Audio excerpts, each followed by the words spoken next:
రావులపల్లె గోదావరి నది ఒడ్డున ఒక చిన్న ఊరు. అప్పుడప్పుడు మేము అక్కడికి వెళ్తే ప్రతి అమావాస్య పౌర్ణమికి నది ఇసుకలో నిమ్మకాయలు, కొబ్బరికాయలు, పుర్రెలు కనిపించేవి. ఏంటిదంతా? అసలు ఇక్కడ ఏం జరుగుతుంది? అతని పేరు కృష్ణ. హైదరాబాద్లో ఒక బ్యాంక్ ఎంప్లాయ్. వాళ్ళ అమ్మకి ఒంట్లో బాలేకపోవడం వల్ల చూసుకోవడానికి గ్రామానికి వచ్చాడు. అంటే నేను ఇది కొన్ని రోజుల ముందు ఒక అమావాస్య రోజు జరిగిన విషయం నేను మీకు చెప్తున్నాను. వాళ్ళ అమ్మకి టాబ్లెట్స్ వేశాడు. ఒకసారి అలా ఫ్రెండ్స్తో బయటికి వెళ్దామని వెళ్తున్నాడు. అమ్మేమో భయపడుతుంది. కృష్ణ ఆగు, పోయిన అమావాస్య రోజు ఏం జరిగిందో నేను నీకు చెప్పాను, గుర్తుందా? మేమంతా చూసాం ఆ రక్తం లేని తెల్లని శరీరాన్ని. అరౌండ్ రాత్రి 9:30 ఆ టైంకి బాటిల్స్ తీసుకుని నలుగురు నదికెళ్లే దారిలో బండ్ల మీద వెళ్తున్నారు. అప్పుడే కృష్ణకి ఒక విచిత్రమైన అనుభూతి, ఎవరో వెనకాలే ఫాలో అవుతున్నట్టు. ఎవరక్కడ అని అరిస్తే జవాబు లేదు. అరే, మీరు వచ్చేటప్పుడు మన ప్రసాద్ గాన్ని కూడా తీసుకొస్తే బాగుండు కదరా అని కృష్ణ అడిగితే, లేదురా, వానికి ఈ మధ్య ఆరోగ్యం అస్సలు బాగుండట్లేదు, ఎంతమంది డాక్టర్ల దగ్గరికి తీసుకెళ్ళినా బాగవ్వట్లేదంట, నిన్నే వెళ్ళి కలిసొచ్చాం అని సురేష్ చెప్పాడు. నలుగురు నది ఒడ్డున ఇసుకలో కూర్చున్నారు. ఒక 10 నిమిషాల తర్వాత దూరంగా గోదావరి పైభాగం నుంచి ఎవరో ఏదో చదువుతున్నట్టు మెల్లగా వినిపిస్తోంది. వాళ్ళు కొంచెం ముందుకెళ్లి రాళ్ల వెనకాల దాక్కుని చూస్తే నల్లని బట్టలు వేసుకొని 6 వ్యక్తులు. యంత్రం మధ్యలో ఒక వ్యక్తి బట్టలు లేకుండా చక్రంలో పడుకొని ఉన్నాడు. వాళ్ళు మంత్రాలు చదువుతున్న కొద్దీ అతని వేళ్ల చివర్లో నుండి రక్తం కారుతూ ఒక పెద్ద పాత్రలో పడుతుంది. సడన్ గా అప్పుడే నీళ్లల్లో కదలిక మొదలై ఏదో పైకి లేస్తోంది. ఆ పెద్ద అవతారం భయంకరంగా నవ్వుతూ వచ్చి ఆ పాత్రలో ఉన్న రక్తం తాగుతుంది. తర్వాత ఆ భూతం రాళ్ల వెనకాల వీళ్ళు దాక్కుని చూస్తున్నది గ్రహించింది. అది తల తిప్పి మెల్లగా వీళ్ళ వైపు చూసింది. మళ్ళీ తిరిగి వెళ్ళి ఆ రూపం నీళ్లలో కరిగిపోయింది. తర్వాత ఆ మంత్రగాళ్ళు చక్రం మధ్యలో చనిపోయిన వ్యక్తి ఉన్నాడు కదా, ఆ శరీరాన్ని నీళ్లలో వదిలేసి వెళ్ళిపోతున్నారు. వీళ్ళు కింది నుంచి అదంతా చూస్తున్నారు. ఆ రక్తం లేని తెల్లని బాడీ కిందికి కొట్టుకొస్తుంది. తీరా దగ్గరికచ్చాక చూస్తే అది వాళ్ళ ఫ్రెండ్ ప్రసాద్ అనుకుంటూ వెంటనే వాళ్ళంతా నీళ్లలోకి దూకి శరీరాన్ని ఒడ్డుకు లాగారు. మెడ, చేతుల్లో పదునైన గోళ్లతో గీరిన గాయాలు. అది చూసి సురేష్ వాంతి చేసుకున్నాడు. అయితే అప్పుడే వాళ్ళల్లో ఒక అతను విజయ్ విచిత్రంగా ప్రవర్తిస్తున్నాడు. సైలెంట్గా నీళ్లలోకి నడుస్తున్నాడు. విజయ్, ఎడెళ్తున్నావు అని కృష్ణ అతని భుజం తట్టగానే నెమ్మదిగా తిరిగి నవ్వుతున్నాడు. వెంటనే నీళ్లలో నుండి ఒక చెయ్యి బయటకు వచ్చి విజయ్ కాలు పట్టుకుని వేగంగా లోపలికి లాగింది. దాంతో చనిపోయిన వాళ్ళ సంఖ్య 2కి చేరింది. సురేష్కి ఏమనిపించిందో భయంతో అరుస్తూ చీకట్లో గ్రామం వైపు పరిగెత్తాడు. ఇప్పుడు నది ఒడ్డున రాజేష్, కృష్ణ మాత్రమే మిగిలారు. ప్రసాద్ శవం పక్కనే ఉంది. తిరిగి వెళ్ళిపోవడానికి ప్రయత్నించారు. కానీ వెనక్కి తిరిగేసరికి చాలామంది స్త్రీలు, పురుషులు, పిల్లలు తడిసిన శరీరాలతో నెమ్మదిగా ముందుకొస్తున్నారు. కాళ్ళు లేవు. ఆ ప్లేస్లో చేప తోకలు. వాళ్ళిద్దరూ నదికి ఆ జీవులకి మధ్య చిక్కుకున్నారు. అప్పుడు ఆ గుంపు మధ్య నుండి ఒక కుళ్ళిన మొహంతో ఉన్న ఒక పెద్ద స్త్రీ ముందుకొచ్చింది. ఆమె చెయ్యి ముందుకు చాపి కృష్ణ గొంతు నొక్కబోయింది. అప్పుడే ఏదో అద్భుతం.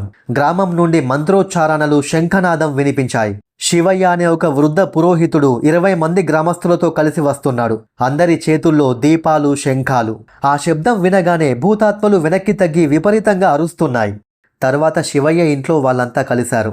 25 సంవత్సరాల క్రితం ఈ గోదావరి దగ్గర ఒక పెళ్లి బృందం మొత్తం 40 మంది బోటులో నది దాటుతున్నారు.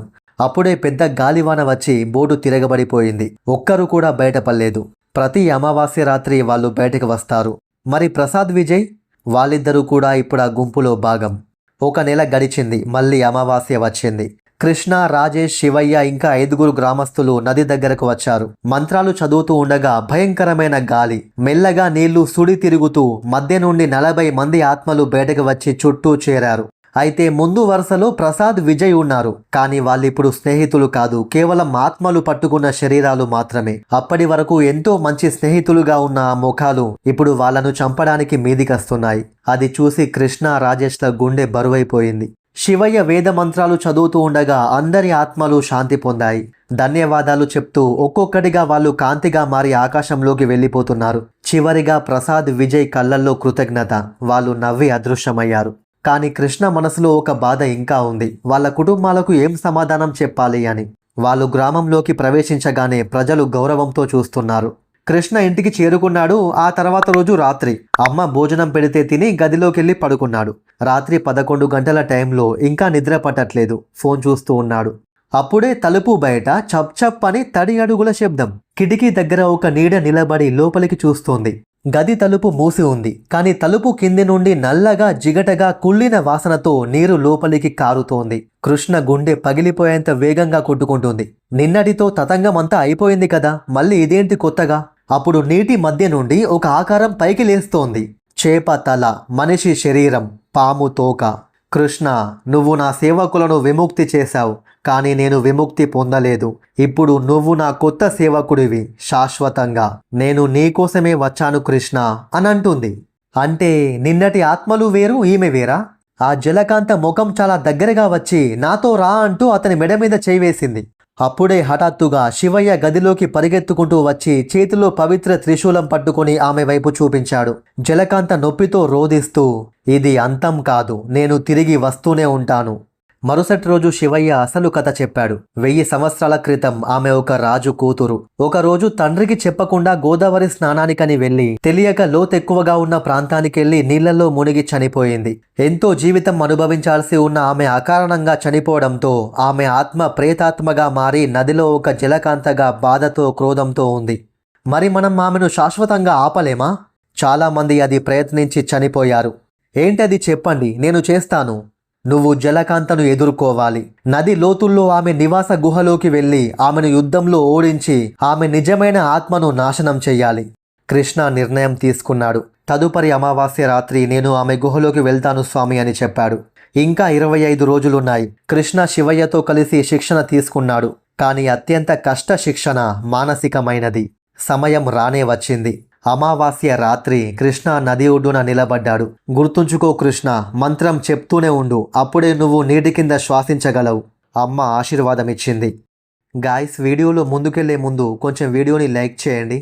అలాగే మీకు నా వీడియోస్ నచ్చితే ఛానల్ని సబ్స్క్రైబ్ చేసుకోండి. కృష్ణ శివ పంచాక్షరి మంత్రం చెప్పడం మొదలుపెట్టి నీటిలోకి అడుగు పెట్టాడు. నీరు అతని ఛాతీని దాటింది. మెల్లగా తల మునిగింది. నీటి కింద శ్వాసించడం విచిత్రమైన అనుభూతి. ఒక అరగంట నడిచాడు. అప్పుడు మెల్లగా నీళ్లల్లో గుసగుసలు, ఏడుపులు, అరుపులు, చిన్నగా ఆకారాలు కనిపిస్తున్నాయి. 100ల కొద్దీ తేలుతున్న శవాలు. ఇక్కడికి రావద్దు, తిరిగి వెళ్ళిపో అంటున్నారు. ఇప్పుడు అతను ఒక కాపుగా ఉన్న స్థలాన్ని చేరుకున్నాడు. నీటి అడుగున భారీ రాళ్లతో ఒక గుహ, మధ్యలో ఒక చీకటి ప్రవేశ ద్వారం. అక్కడ 2 భారీ ఆత్మలు కాపలా. వాళ్ళు కృష్ణని చూసి అతని పైకి ఈటెలు వేశారు. కృష్ణ త్రిశూలం పైకెత్తడంతో కాంతి కిరణం బయటకు వచ్చి కాపలాదారులకు తాకింది. ఒకతను కాలిపోయి ధూళిగా మారిపోయాడు. 2వ కాపలాదారుడు భయంతో పారిపోయాడు. ఇక తరువాతి ఘట్టం. కృష్ణ గుహలోకి ప్రవేశించాడు. చివరకు ఒక భారీ గదికి చేరుకున్నాడు. గది నిండా పుర్రెలు, పాములు. గది మధ్యలో ఆమె జలకాంత. కృష్ణ, నువ్వు వచ్చావా నా గుహలోకి? ఎంత ధైర్యం! ఇప్పుడు నువ్వు నా నుండి తప్పించుకోలేవు. ఆ ముఖం మనిషి మరియు చేప మధ్య ఏదో విచిత్రంగా ఉంది. ఆమె తోక నేల మీద చప్పుడు చేస్తూ నోరు తెరిచి కృష్ణ వైపు వస్తోంది. ఆమె నోటితో కొరకబోతుంటే కృష్ణ పక్కకి దూకాడు. ఒక్క సెకను ఆలస్యమైతే ఆమె కృష్ణని 2 ముక్కలు చేసేది. కృష్ణ యుద్ధం మొదలుపెట్టాడు. త్రిశూలం ఆమె శరీరంపై విసిరాడు. నొప్పితో అరిచింది, కానీ ఆమె చావట్లేదు. ఆమె తోకతో కొట్టేసరికి గుహ గోడలు ఎగిరిపోయి పడ్డాయి. నువ్వు నన్ను ఓడిస్తావా? ఆమె చేతులతో కృష్ణ భుజాన్ని పట్టుకుంది. గోళ్లు చర్మంలోకి దిగాయి. అప్పుడే కృష్ణ మంత్రం చెప్పడం మొదలుపెట్టగానే జలకాంత తన చెయ్యి వెనక్కి లాగింది. మంత్రం చదువుతూ ఉంటే ఆమె అరుస్తోంది. కృష్ణకి అర్థమైంది, మంత్రం చెప్తూనే ఉండాలి. త్రిశూలం మాత్రమే కాదు, నా స్వరం కూడా నా ఆయుధం. గది గోడలు ప్రతిధ్వనించాయి. జలకాంత తన చేతులతో చెవులు మూసుకుంది. వెంటనే కృష్ణ ఆ అవకాశాన్ని ఉపయోగించుకున్నాడు. పరిగెత్తుకుంటూ వెళ్ళి ఎగిరి త్రిశూలం ఆమె గుండెలోకి గుచ్చాడు. గుహ ధ్వంసమవుతుంది. రాళ్ళు పడిపోతున్నాయి. నీళ్లు విపరీతంగా కదులుతున్నాయి. లేదు, నేను అమరురాలిని అంటూ అరుస్తోంది. నువ్వు అమరురాలివి కాదు, నువ్వు కేవలం ఒక ఆత్మవు. అతను శివయ్య నేర్పించిన మంత్రాలు ఇంకా చెప్తున్నాడు. మంత్రం శక్తితో గుహ మొత్తం బంగారు కాంతితో నిండిపోయింది. జలకాంత శరీరం ముక్కలవుతోంది. తర్వాత ఆమె శరీరం పూర్తిగా కాంతిగా మారి నీటి నుండి ఆకాశంలోకి వెళ్ళిపోయింది. గుహ కూలిపోవడం మొదలయ్యింది. కృష్ణ గుహ నుండి బయటపడి ఈత కొట్టుకుంటూ నది ఉపరితలంపైకి వచ్చాడు. సూర్యుడు ఉదయిస్తున్నాడు. ఒడ్డున శివయ్య, అమ్మ, రాజేష్ అందరూ అతన్ని చూసి సంతోషంతో కేకలు వేశారు. జలకాంత ముక్తి పొందింది. ఇప్పుడు నీళ్లు స్వచ్ఛంగా ప్రకాశవంతంగా కనిపిస్తున్నాయి. రావులపల్లె గోదావరి నదిలో ప్రజలు ఇప్పుడు భయం లేకుండా స్నానం చేస్తున్నారు. కృష్ణ ఇప్పుడు తిరిగి హైదరాబాద్కి వచ్చాడు. కానీ మీ అందరికీ ఒక హెచ్చరిక.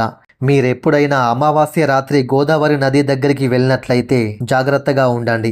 నీళ్లు నిశ్శబ్దంగా ఉంటే, ఎవరో మిమ్మల్ని పిలిచినట్టు అనిపిస్తే వెళ్ళకండి. ఎందుకంటే జలకాంత నిజంగా ముక్తి పొందిందా లేదా తర్వాతి బలి కోసం ఇంకా లోతుల్లో వేచి ఉందా ఎవ్వరికీ తెలియదు. గాయ్స్, ఇది ఇవాల్టి వీడియో. ఈ వీడియో మీద మీ అభిప్రాయం ఏంటో కింద కామెంట్ చేయండి. అయితే దీనికంటే ముందు రెంట్ కొంచెం తక్కువ ఉందని ఒక ఫ్యామిలీ శ్మశానం పక్కన ఉన్న ఇంట్లో అద్దెకు దిగారు అనే వీడియో చేశాను. ఇప్పుడు స్క్రీన్ మీద వచ్చింది కదా, అదే ఆ వీడియో.